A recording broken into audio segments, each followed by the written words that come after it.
When the architects of war promise a quick victory, they rely on you not keeping score. But when the receipts come due, the narrative completely collapses. Right now, Washington and the pro-war cheerleaders on television are trying to convince you that escalating the conflict in the Middle East is just a matter of tactical tweak. A little more bombing, a little more posture. But on Piers Morgan Uncensored, foreign policy realist Professor John Mearsheimer laid out the cold, unvarnished math of where this strategy has actually led. 4 stated objectives going in: regime change, ending nuclear enrichment, stopping regional proxies, and crippling the missile program. The result? Total failure on all 4 counts, with the Strait of Hormuz effectively closed, U.S. bases compromised, and global energy markets hanging by a thread. I'm Neel. This is the honest perspective. When war hawking meets actual strategic reality, the rhetoric breaks down fast.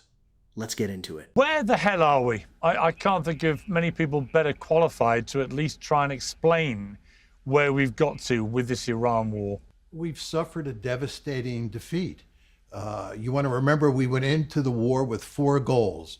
1 was regime change. 2 was to eliminate Iran's ability to enrich uranium. Number 3 was to end support for the Houthis, Hezbollah, and Hamas. And number 4 was to put an end to the long-range missile program. We failed on all 4 counts. Furthermore, on February 27th, the Iranians did not control the Strait of Hormuz. They now control the Strait of Hormuz. Furthermore, our basing structure in the region has been destroyed. Our alliance structure in the region is in tatters, and the international economy may go off a cliff at some point in the not too distant future. This is a catastrophic defeat. There's no other way to cover it up. Now, people might say there is a military solution for fixing this problem. There is no military solution. We've tried every strategy in the book: a major air campaign, a blockade, and now this tit-for-tat strategy. All of them have failed, and nobody has an alternative strategy that will pull our chestnuts out of the fire. I mean, that is my reading. What should President Trump do then? Well, I think what President Trump should do is try to get an agreement, a new memorandum of understanding as soon as possible. But the problem is, it's not in the Iranians' interest to agree to a new memorandum of understanding anytime soon. They should drag this crisis out for a good month or so more, because the more time goes on, the more coercive leverage they have. So I think Trump is going to have a devil of a time getting the Iranians to agree to a deal that's as good as the memorandum of understanding of June 17th. So I think that he's in real trouble. And you've got, of course, the Israeli position, which, a bit like with Trump's midterm elections coming in the fall, you've got the same in Israel. Netanyahu will know that if it looks like he's failed with this war, that will probably lead to him being booted out of office. So he has his own political imperative, perhaps, you could argue, to keep this thing going. Conversely, Trump, would probably face the opposite issue, where if it's still raging, this war, in September, October, and gas prices are still going through the roof and more American servicemen and women are being killed, that this could be politically very toxic for him and end up costing him the whole of Congress. Notice what Mearsheimer is doing here. He isn't giving you vibes or ideological cheerleading. He's listing measurable strategic goals against actual outcomes. When a government enters a conflict, declaring 4 specific war aims and achieves 0 of them while handing their adversary control over a global economic choke point, that isn't a temporary setback. That is a fundamental failure of grand strategy. Let's pick back up as Piers asks about the diverging political interests between Washington and Tel Aviv. Yeah, I think there's no question, Piers, as you say, that Trump wants to put an end to this. He understands he doesn't have a winning strategy. And as you point out, from an Israeli point of view, it makes sense to try to keep the war going. This is the war against Iran. You also want to understand they're heading in different directions with regard to Lebanon, southern Lebanon, Syria, and Gaza. There have been reports on Channel 13 in Israel that the Trump administration has asked the Israelis to leave Gaza, leave southern Lebanon, and leaves southern Syria. And of course, this idea is anathema to Netanyahu and to most Israelis. So it appears to me that what you'll see is that the two sides are at loggerheads on two different sets of issues. It is a mess, and we've also got this added complexity of Ukraine launching a deadly attack on an Iranian vessel it says was trading weapons with Russia. This could potentially drag in Ukraine's European allies into a war they've so far resisted getting involved with in any offensive capability. What do you think is going to happen here? I think it's possible that the Iranians may strike at some target in Ukraine, but I think the Iranians do not have any interest in getting involved in a war against Ukraine, and I don't think Ukraine has an interest in getting involved in a war with Iran. Ukraine is up to its eyeballs in alligators fighting against the Russians. The last thing they need is a new front. So I think there may be some minor tit for tat, but I don't think this is going to escalate in any meaningful way. I think the escalation that's really scary is what's happening with regard to the Yemenis or the Houthis and the Saudis. And now it looks like Saudi oil is no longer going to come out of the Red Sea. And furthermore, that the Houthis are actually destroying oil refineries inside of Saudi Arabia. This is really potentially bad news. I mean, it could be absolutely catastrophic, couldn't it? I mean, and we haven't even got round to the potential apocalyptic element of this, which is if they start trading attacks on desalination plants, for example, the consequences for the people in these countries could be absolutely horrendous. There's no question about that. You want to remember, though, that Iran hardly relies on desalination plants at all. They rely on desalination plants for somewhere between 2 to 3% of their drinking water. It's the Gulf states that are heavily dependent on desalination. This is one of the reasons that President Trump has not gone after infrastructure, civilian infrastructure, in Iran. His great fear is that if he starts going after power plants, he goes after bridges, oil facilities, or desalination plants in Iran, that the Iranians will retaliate in kind. And this will basically, and I'm not overstating the case here, it will destroy these countries in the Gulf because they can't survive without desalination plants. And this greatly limits our ability to escalate. I think there are also economic pressures on these Gulf states which are beginning to really bite, particularly some of the smaller ones. I mean, I've been hearing about Kuwait and Bahrain and these kind of states who don't have the kind of Middle East superpower economies of, say, Saudi Arabia, who might be in real trouble the longer this goes on. Well, the thing is, if you look at the geography, Piers, Bahrain and Kuwait can only get their oil out through the Gulf. And through the Strait of Hormuz. And given that the Strait of Hormuz is closed to them, they're not getting any oil or gas out. Both the Saudis and the United Arab Emirates, the UAE, they're getting their oil out. The Emirates have a base, it's called Fujairah, that's on the Sea of Oman, and they're able to get quite a bit of oil. I'd estimate somewhere on the order of 2 million barrels a day out of Fujairah. And of course, the Saudis, up until very recently, have been getting oil out through the Red Sea. So I would estimate that in total, about 7 million barrels of UAE and Saudi oil have been getting out onto world oil markets. But hardly any Kuwaiti or Bahraini oil has been getting out because it's all bottled up inside the Persian Gulf. That distinction right there is the core of the entire issue. What is in the political interest of Benjamin Netanyahu's far-right coalition is directly at odds with the national and economic interests of the United States. While Washington faces severe economic fallout and regional destabilization, the Israeli leadership has every incentive to drag the U.S. deeper into a broader regional war to maintain political survival.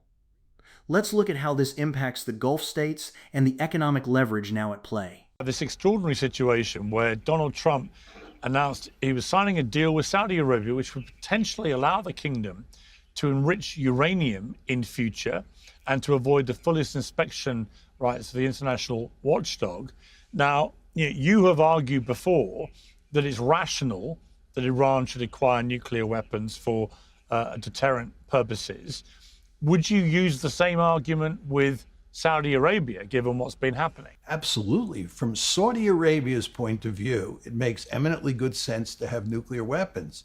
I think I've told you before that Ehud Barak, the former Israeli prime minister, said that the reason he believes that Iran is pursuing nuclear weapons is because it makes so much sense.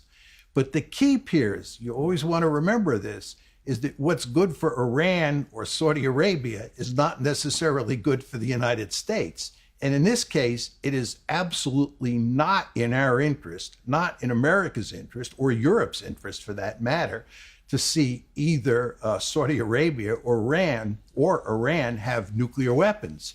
So the fact that President Trump has allowed Saudi Arabia to have this significant nuclear enrichment capability is not good for the United States. But I think in this case, Trump felt that he had no alternative, that if he didn't provide the Saudis with some enrichment capability, they'd go on the nuclear market and they'd get that capability from another country, maybe China, maybe Russia, maybe Japan, or maybe Pakistan, who knows?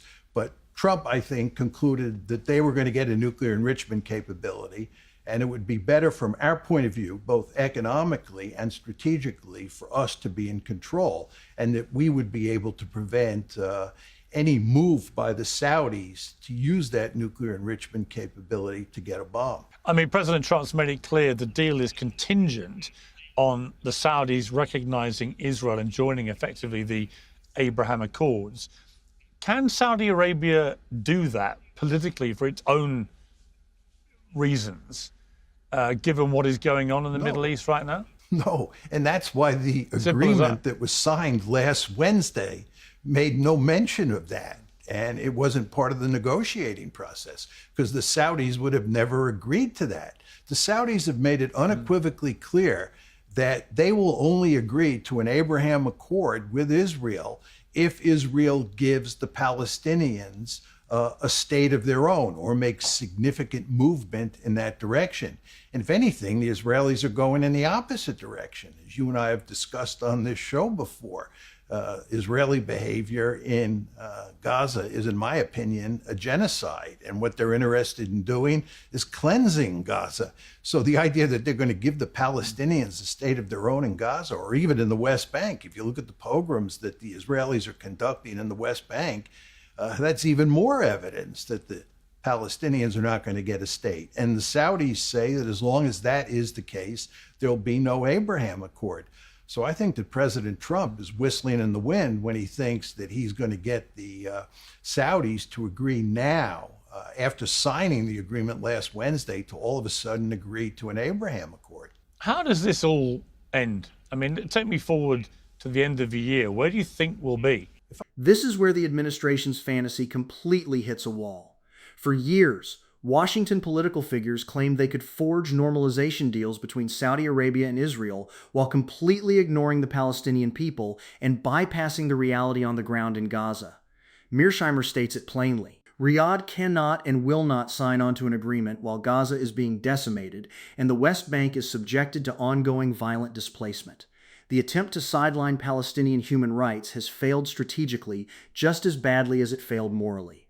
Let's watch Mearsheimer's final breakdown on why military escalation offers no exit ramp. If I had to guess, I think we're going to get another memorandum of understanding. You know, a lot of people talk about a forever war.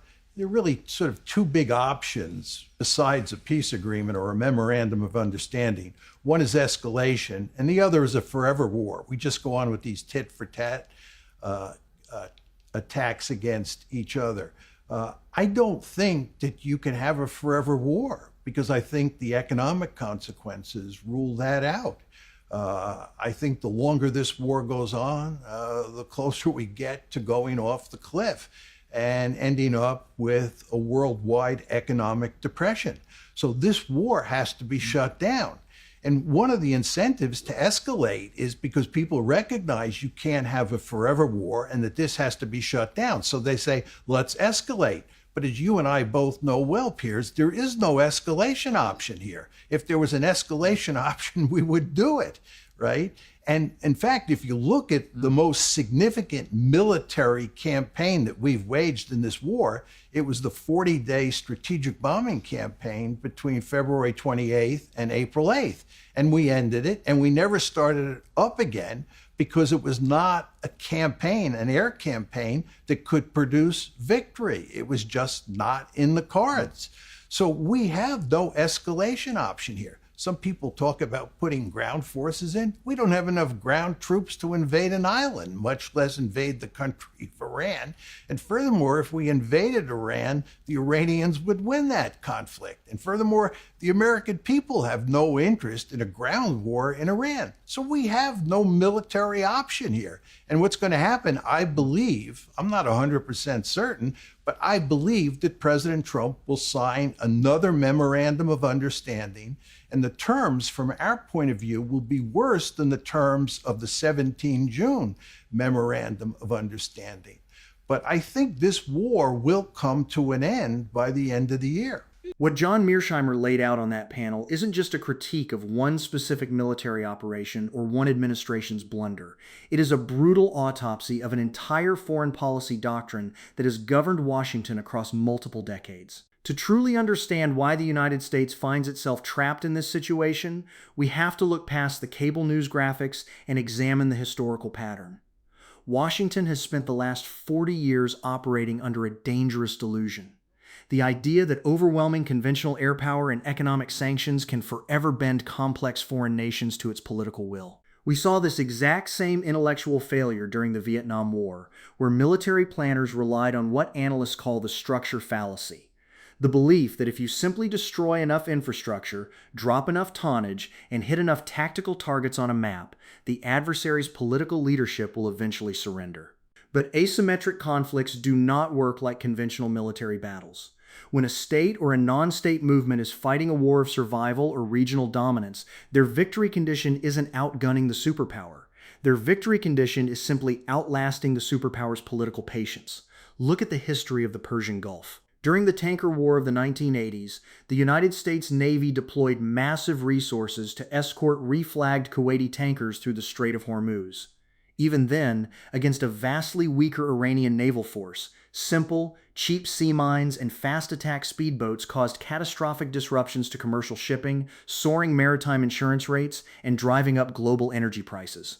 Fast forward to today, and the technology of asymmetric warfare has advanced by orders of magnitude. A single, mass-produced kamikaze drone, costing roughly $20,000 to $30,000, requires a $2 million Patriot interceptor missile to shoot down. When you do the basic math on that exchange rate, you realize that military escalation against asymmetric forces isn't just strategically unsustainable. It is an economic drain that actively bankrupts the power attempting to enforce control. Consider what is actually happening right now in global energy markets. The Strait of Hormuz is not just another body of water. It is the vital carotid artery of the global industrial economy. Roughly 20% of the world's petroleum and over 20% of global liquefied natural gas LNG passes through that narrow, 21-mile-wide passage every single day. When commercial shipping lanes are compromised, the impact isn't isolated to fuel pumps in North America or Western Europe. Maritime P&I clubs. The international protection and indemnity clubs that insure over 90% of global ocean-going freight immediately revoke war risk coverage or spike premiums by hundreds of percent. That cost instantly cascades down the global supply chain. Container shipping rates skyrocket, agricultural fertilizer shipments are delayed, food production costs surge, and global central banks are forced to deal with persistent structural inflation that hits working-class families the hardest. And this brings us directly to the profound failure of the Abraham Accords and Washington's regional framework over the past 6 years. The entire premise of Washington's foreign policy strategy in the Middle East was built on a lie. The arrogant idea that you could simply engineer high-level economic and military handshakes between Gulf monarchies and the Israeli government while completely ignoring, bypassing, and crushing the Palestinian right to self-determination. The political establishment told the public that the Palestinian issue no longer mattered, that it could be buried under surveillance technology, normalization treaties, and corporate real estate deals. The catastrophic realities of the past few years have shattered that illusion forever. As Professor Mearsheimer noted, Saudi Arabia cannot and will not normalize relations with Israel while Gaza is subjected to relentless bombardment, land displacement, and humanitarian devastation. You cannot build a stable, prosperous regional order on top of the open-air prison of an occupied population. The moral disaster of turning a blind eye to war crimes and genocide in Gaza isn't separate from the strategic disaster unfolding across the broader Middle East. They are two sides of the exact same coin. We also have to ask the most important question of all: who actually benefits when these endless military entanglements spiral out of control? When fuel prices rise and inflation cuts into the paychecks of nurses, teachers, truck drivers, and factory workers, who wins? The defense contractors. Companies like Lockheed Martin, Raytheon, General Dynamics, and Northrop Grumman see their stock prices surge every single time a new theater of war opens up or a missile stockpile needs to be replenished. Major energy conglomerates rake in record windfall profits off the volatility of crude oil futures. The war economy is designed to transfer trillions of dollars out of public coffers, funds that could be fixing our crumbling domestic infrastructure, funding healthcare, or modernizing our schools, and funnel it directly into corporate balance sheets and military-industrial boardrooms. Working-class kids are sent overseas to enforce foreign policy blunders, while corporate executives in Washington's suburbs cash in on the destruction. The receipts are plain for anyone willing to look. Conventional military dominance cannot substitute for genuine diplomacy, adherence to international law, and a foreign policy grounded in human rights. Until Washington abandons the fantasy of global empire and begins treating the root causes of regional instability, starting with an immediate end to the occupation and devastation of Palestine and an end to unilateral interventionism, the United States will remain trapped in an endless loop of its own making. If you believe that foreign policy should serve the interest of working people, not defense contractors, if you believe in human rights for all people without exception and truth over Washington access, subscribe to The Honest Perspective. I'm Neel. Demand real receipts, hold power accountable, and never let them sell you an unwinnable war. That's The Honest Perspective, and that's where I'll leave you.